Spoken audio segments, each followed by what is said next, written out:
देश दुनिया की हर वड्डी खबर दे हुणे डाउनलोड करो number 1 news app Dainik Savera times. देखिए जो सेक्शन 14 है गुरुद्वारा चुनाव का, वो कहता है कि केवल रिलीजियस जो पार्टीज़ हैं, रजिस्टर्ड रिलीजियस पार्टीज़ वही चुनाव लड़ सकती हैं। अकाली दल का की राजनीति हो रही है हमारे साथ, क्योंकि पिछले 10 साल से चुनाव लड़ रहे तब किसी ने नहीं कहा। ये रिलीजियस इलेक्शन है, इसमें राजनीति के लिए कोई स्थान नहीं। डायरेक्टरेट ने जरूर सबको कहा कि केवल अमेंडेड जो कानून है उसके हिसाब से चुनाव होगा, जिसके हिसाब से रिलीजियस रजिस्टर्ड पार्टीज ही पार्टिसिपेट कर पाएंगी। बाकी लोग लड़ेंगे तो वो इंडिपेंडेंट लड़ेंगे। किसी चुनाव में, रिलीजियस चुनाव में पॉलिटिकल इंटरवेंशन बढ़ता है, तब शराब, लाठी, गुंडागर्दी ये सब होने की संभावना बढ़ जाती है। ਦਿੱਲੀ ਦੇ ਵਿੱਚ ਅੱਜ ਤੋਂ ਗੁਰਦੁਆਰੇ ਇਲੈਕਸ਼ਨ ਵਾਸਤੇ ਨੋਟੀਫਿਕੇਸ਼ਨ ਆ ਚੁੱਕੀ। ਅੱਜ ਤੋਂ ਨੋਮੀਨੇਸ਼ਨ ਵੀ ਸ਼ੁਰੂ ਹੋ ਗਏ ਨੇ। ਇਸ ਵਾਰ ਸਿਰਫ ਧਾਰਮਿਕ ਪਾਰਟੀਆਂ ਹੀ ਚੋਣ ਲੜਨਗੀਆਂ। ਸਿੱਧਾ ਅਸਰ ਅਕਾਲੀ ਦਲ ਤੇ ਹੈ, ਜਿਹੜੀ ਕਿ ਜਿਨ੍ਹਾਂ ਨੇ ਦੂਜੇ ਚੋਣ ਵੀ ਲੜਦੀਆਂ ਨੇ ਤੇ ਧਾਰਮਿਕ ਵੀ ਲੜਦੇ। ਮੇਰੇ ਨਾਲ ਦਿੱਲੀ ਸਰਕਾਰ ਵੱਲੋਂ ਗੁਰਦੁਆਰਾ ਇਲੈਕਸ਼ਨ ਕਰਾਉਣ ਵਾਸਤੇ ਜਿਹੜੇ ਮੰਤਰੀ ਲਗਾਏ ਗਏ ਨੇ, ਰਜਿੰਦਰਪਾਲ ਗੌਤਮ, ਉਹ ਨੇ। ਗੱਲਬਾਤ ਕਰਾਂਗੇ ਐਕਸਕਲੂਸਿਵਲੀ ਸਾਡੇ ਨਾਲ ਨੇ।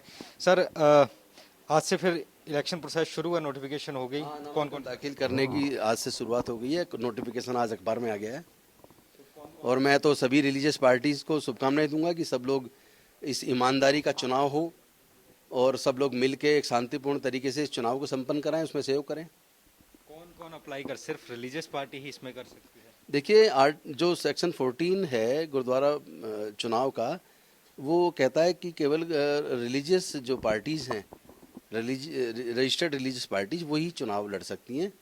और अच्छी बात है कि रिलीजियस इंस्टीट्यूशन की देखरेख जो रिलीजियस संगठन को ही करनी चाहिए। उसमें पॉलिटिकल इंटरवेंशन ना हो तो ही धर्म के लिए बेहतर है। लेकिन 2 बार से जो काबिज हैं कमेटी पे अकाली दल, उनका नाम काट दिया गया, लिस्ट में ही नहीं है उनका नाम। नहीं, किसी ने किसी का नाम नहीं काटा है।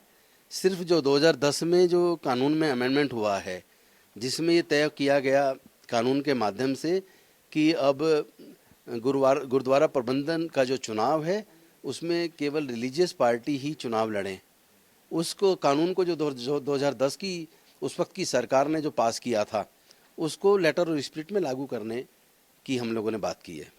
लेकिन उनका ये कहना है अकाली दल का कि राजनीति हो रही है हमारे साथ, क्योंकि पिछले 10 साल से चुनाव लड़ रहे तब किसी ने कहा। नहीं, इसमें कोई राजनीति नहीं है और ना ही ये राजनीतिक इलेक्शन भी नहीं है।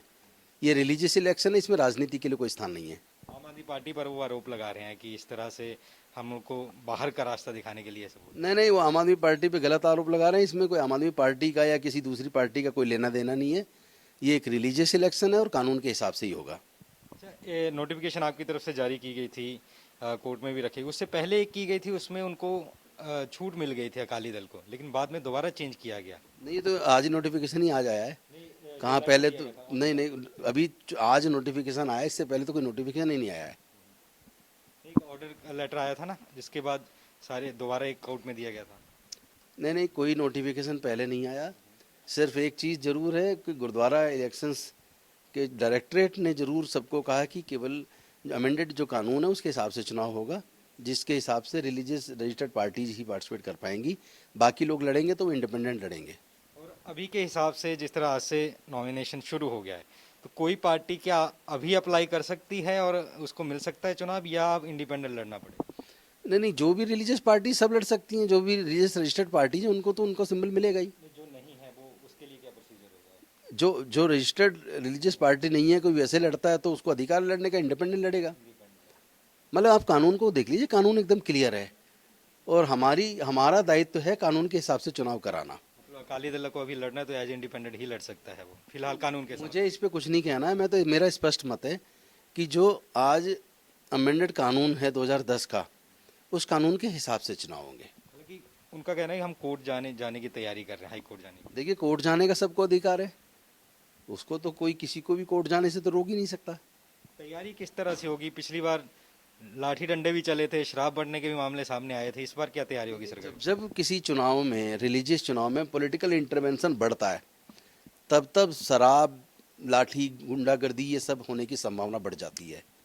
इसीलिए हमने ये संकल्प लिया था कि चुनाव में एक फेयर एंड ट्रांसपेरेंट तरीके से चुनाव हो और उसमें पॉलिटिकल इंटरफेरेंस ना हो रिलीजियस काम के लिए रिलीजियस तरीके से, शांतिप्रिय तरीके से चुनाव होना चाहिए, उसी को हम सुनिश्चित करना चाहते हैं। चाहे फोर्स जितनी मर्जी लगे और ज़्यादा एक्स्ट्रा। हाँ, जो भी फोर्स की ज़रूरत पड़ेगी वो हमने डायरेक्टरेट को बोल दिया कि आप सरकार से, केंद्र सरकार से आप फोर्स मांग लीजिए, वो फोर्स आपको वहाँ से मिल जाएगी।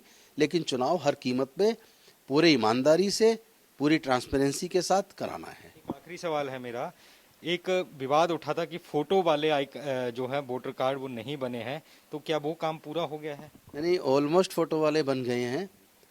हो सकता है कुछ ऐसे रह गए हों जिनको सारे तरह के प्रयास करने के बावजूद वो लोग नहीं आ पाए हों। लेकिन इस बीच देखो ना, पूरी जांच की गई है, वेरिफिकेशन की गई है, लगभग 60,000 के करीब वोट कटे भी हैं जो लोग नहीं पाए गए हैं। तो ये एक लंबी प्रक्रिया के साथ, पूरी ईमानदारी के साथ चुनाव की कराने की कोशिश की गई है।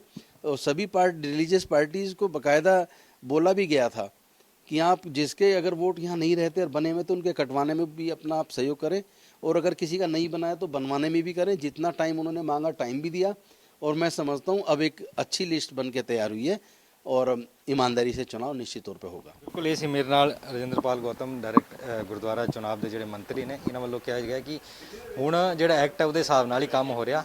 ਅਕਾਲੀ ਦਲ ਜਾਂ ਕਿਸੇ ਹੋਰ ਨੂੰ ਲੜਨਾ ਹੈ, ਕਿਉਂਕਿ ਹੁਣ ਤਾਂ ਇੰਡੀਪੈਂਡੈਂਟ ਹੀ ਉਹ ਲੜ ਸਕਦਾ। ਹਾਲਾਂਕਿ ਕੋਰਟ ਕੁਝ ਕਹਿੰਦਾ ਤਾਂ ਉਹ ਵੱਖਰੀ ਗੱਲ ਹੈ। ਦਿੱਲੀ ਤੋਂ ਕੈਮਰਾਮੈਨ ਲਕਸ਼ਣ ਨਾਲ Nitin Diwan, Dainik Savera. All world open challenge 17 time gold medallist मियां रफीक मोहम्मद, पंडित, मौलवी, बेगम, तांत्रिक, इन चोरा ठग्गा तो सावधान। स्पेशलिस्ट वशीकरण, सट्टा नंबर, लव मैरिज, पति पत्नी च अनबन, विदेश च पक्का होना, कारोबार दा ना चलना, सिर्फ 31 घंटिया विच समाधान। फ्री फ्री फ्री मियां रफीक मोहम्मद। मोबाइल 84 374 94 647, 84 374 94 648। पंडित राधे शर्मा, चमत्कार ਹੁੰਦੇ ਵੇਖੋ ਆਪਣੀਆਂ ਅੱਖਾਂ ਦੇ ਸਾਹਮਣੇ। 24 ਘੰਟੇ ਵਿੱਚ ਪਾਓ ਹਰ ਪਰੇਸ਼ਾਨੀ ਦਾ ਹੱਲ। ਮੁਸਲਮਾਨੀ, ਰੂਹਾਨੀ ਤੇ ਕਾਲੇ ਇਲਮ ਦੇ ਬਾਦਸ਼ਾਹ, ਮੇਰੇ ਕੀਤੇ ਨੂੰ ਮੇਰੇ ਤੋਂ ਇਲਾਵਾ ਕੋਈ ਕੱਟ ਨਹੀਂ ਸਕਦਾ। ਮੋੜੀ ਵਸ਼ੀਕਰਨ ਕਰਵਾਓ, ਮਨਚਾਹਾ ਪਿਆਰ ਪਾਓ, ਲਵ ਮੈਰਿਜ, ਸੌਤਨ ਦੁਸ਼ਮਣ ਤੋਂ ਛੁਟਕਾਰਾ, ਤਲਾਕ ਕੇਸ, ਜ਼ਮੀਨੀ ਝਗੜਾ, ਨੌਕਰੀ, ਕਾਰੋਬਾਰ ਚ ਰੁਕਾਵਟ, ਵਿਦੇਸ਼ ਯਾਤਰਾ, ਲੋਟਰੀ ਤੋਂ ਤੁਹਾਨੂੰ ਮਿਲੇਗਾ ਜਾਂ ਨਹੀਂ, ਸੱਚਾਈ ਜਾਣੋ। ਲੋਟਰੀ ਨੰਬਰ ਪਾਓ 649 ਹੋਵੇ ਜਾਂ ਲੋਟੋ ਮੈਕਸ, ਤੁਹਾਡੀ ਹਰ ਗੱਲ 100% ਗੁਪਤ ਰੱਖੀ ਜਾਵੇਗੀ। ਪਿਆਰ ਵਿੱਚ ਧੋਖਾ ਖਾਏ ਪ੍ਰੇਮੀ ਪ੍ਰੇਮਿਕਾ ਇੱਕ ਵਾਰ ਜ਼ਰੂਰ ਮਿਲੋ, ਮੈਂ ਤੁਹਾਡਾ ਪਿਆਰ ਟੁੱਟਣ ਨਹੀਂ ਦੇਵਾਂਗਾ। ਮੋਬਾਈਲ 98 768 045 80 85 588 38 617।